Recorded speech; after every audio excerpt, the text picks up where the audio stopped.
नमस्कार साथियों, आप सभी का स्वागत है हमारे YouTube चैनल आज़ादी एक नई खोज में। तो साथियों, आज हम मुखातिब होने के लिए हमारे पास मौजूद हैं सौरभ सोशलिस्ट जी, जिनका YouTube पर एक चैनल है जिसका नाम है प्रहरी न्यूज़ भारत, जिस पर 1.5 लाख प्लस सब्सक्राइबर हैं। तो सौरभ जी अभी अभी यात्रा करके आए हुए हैं या कि रिपोर्टिंग करके आए हैं, ग्राउंड रिपोर्टिंग करके आए हैं, जैसा राजस्थान, मध्य प्रदेश, उत्तर प्रदेश, कई प्रदेशों में इन्होंने यात्रा किया है, ठीक है, चुनाव के समय में। तो हम इनसे जानने का प्रयास करेंगे कि इन्होंने वहाँ पर क्या पाया, उन्हें वहाँ की जनता का राजनीतिक माहौल क्या, वहाँ का सांस्कृतिक माहौल क्या है, वहाँ का परिवेश क्या है, इन सबको ये अपने नज़रिए से किस प्रकार से देखते हैं। तो हम पूछेंगे, बारी बारी से सवाल पूछेंगे इनसे। आप देखते रहिए आज़ादी एक नई खोज। तो साथियों, मुखातिब होते हैं, आप सबको मिलवाते हैं सौरभ सोशलिस्ट जी से। तो सौरभ सोशलिस्ट जी बताइए। बहुत बहुत धन्यवाद। सर्वम भाई के चैनल को देखने वाले जितने भी दर्शक हैं सबको हमारा सादर प्रणाम, जय हिंद। तो सर्वम जी क्या पूछना चाहते हैं, आप बताएं। सर, हम पूछना चाहते हैं, सबसे पहले आज संविधान दिवस है, तो आप सभी को संविधान दिवस हमारे और सौरभ भाई की तरफ से बहुत बहुत बधाई हो।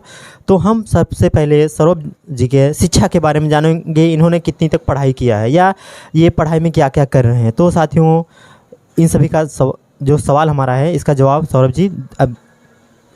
फिलहाल सर्वम जी, जहाँ तक आपने बात की पढ़ाई की, तो पढ़ाई तो हमारी वैसे LLB कंप्लीट हुआ है, BTC किए हुए हैं, टेट सीटेट पास हैं, और फिलहाल अभी हम समाजशास्त्र से कर रहे हैं।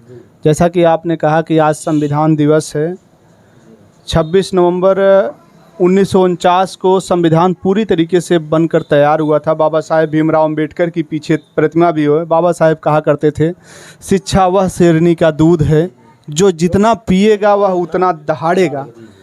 तो सबसे खूबसूरत दिन आप हमारा इंटरव्यू ले रहे हैं, इसके लिए तो हम आपका धन्यवाद करेंगे। आगे आप।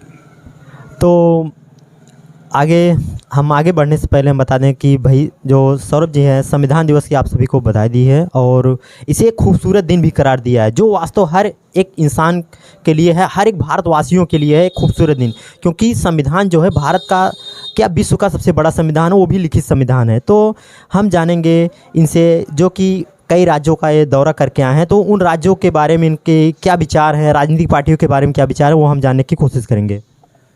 देखिए सर्वम जी, जैसा कि आपने कहा कि हम कई राज्यों का दौरा किए हैं, तो अभी हाल ही में हम मध्य प्रदेश गए हुए थे। वहाँ पर विधानसभा के चुनाव हो चुके हैं, वोटिंग हो चुकी है, राजनीतिक पार्टियों का भविष्य EVM में कैद हो चुका है।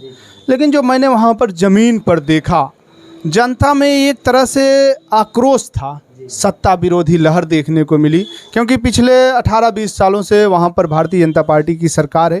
ऐसा नहीं है कि सरकार ने विकास नहीं किया है, ज़मीन पर विकास भी देखने को मिला, लेकिन आम जनता महंगाई से त्रस्त थी, बेरोजगारी से त्रस्त थी। इससे जो है वहाँ पर लोग परिवर्तन चाह रहे थे और बढ़िया सड़कें बनाई गई हैं मध्य प्रदेश में, राजस्थान में जैसा कि कांग्रेस की सरकार है। लेकिन मध्य प्रदेश की जहाँ तक बात किया जाए तो वहाँ पर परिवर्तन की लहर देखने को मिली। अब रिजल्ट क्या आएगा वो तो 3 दिसंबर को ही क्लियर होगा, लेकिन जो ज़मीन पर दिखा उसे हम आपको बता रहे हैं। तो क्या कहते हैं, वहाँ पर किसकी सरकार बनेगी, ये सब आप बता सकते हैं? ये देखिए, स्पष्ट रूप से नहीं कहा जा सकता कि सरकार किसी की बनेगी, ना तो हम इसके लिए एथराइज ही हैं कि हम किसी की सरकार बने न बने, वो तो जनता निर्धारित करेगी। हाँ, एक माहौल बता सकते हैं कि वहाँ पर सत्ता विरोधी लहर थी, यानी कि BJP पार्टी जो है चुनाव हारेगी, ऐसा लगता है? हाँ, ऐसी कुछ संभावना वहाँ पर आप व्यक्त कर सकते हैं। कांग्रेस की सरकार आती हुई दिख रही है। तो सर, वहाँ पर मुझको ऐसा पता है कि भाई वहाँ पर आदिवासी समाज जो है वो बहुल है, तो वहाँ पर आदिवासियों की स्थिति कैसा है, आपने उनको कैसा देखा, उनकी स्थिति में देखा? हम बहुत आदिवासी समाज में गए। आज भी वह हमारे देश को आज़ाद हुए 75 साल हो गए, अमृत महोत्सव मनाने हम जा रहे हैं, लेकिन हमारा आदिवासी समाज आज भी वहीं पर है। उनकी कोई सुध लेने वाला नहीं है। आज भी वह पिछड़े हैं, अशिक्षित हैं और परेशान हैं। वहाँ पर जो सरकार की योजनाएं होती हैं वह आदिवासी समाज के पास पहुँचते पहुँचते ही दम तोड़ देती हैं, यहाँ कहें कि वहाँ तक पहुँच ही नहीं पाती जो सरकार की योजनाएं हैं। और इसमें तो सबसे प्रमुख कारण जो हमें आपको बता दें, एक शिक्षा का अभाव दिखा। आदिवासी समाज आज भी शिक्षित नहीं है। उसको जितना जल्दी शिक्षित किया जाएगा उतना जल्दी वह समाज की मुख्य धारा में वह लोग आ जाएंगे। तो जो वहाँ पर जो लाडली बहना भी शिवराज सिंह चौहान जो हैं वहाँ के मुख्यमंत्री, उन्होंने ने जो योजना लॉन्च किया लाडली बहना, उसके बारे में आप कैसा सोचते हैं, क्या देखते हैं उससे?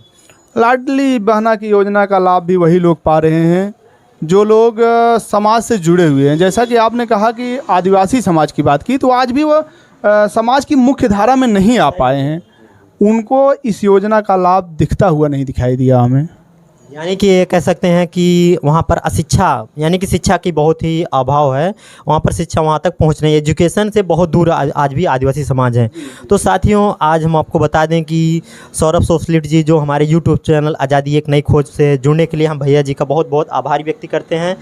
तो इनका यूट्यूब चैनल है जो आप जानते हैं, प्रहरी न्यूज़ भारत, जिनके एडिटर इन चीफ भी हैं ये, और बहुत से राज्यों का दौरा भी करते हैं। बहुत ही यानी कि एक ऐसे पर्सनालिटी से आप मुखातिब हुए हैं जो हर एक समाज, हर एक दौर, हर एक समय से आपको हर एक स्थान पर देखने को मिलते हैं, हर एक नए रंग, नए एक ढंग से।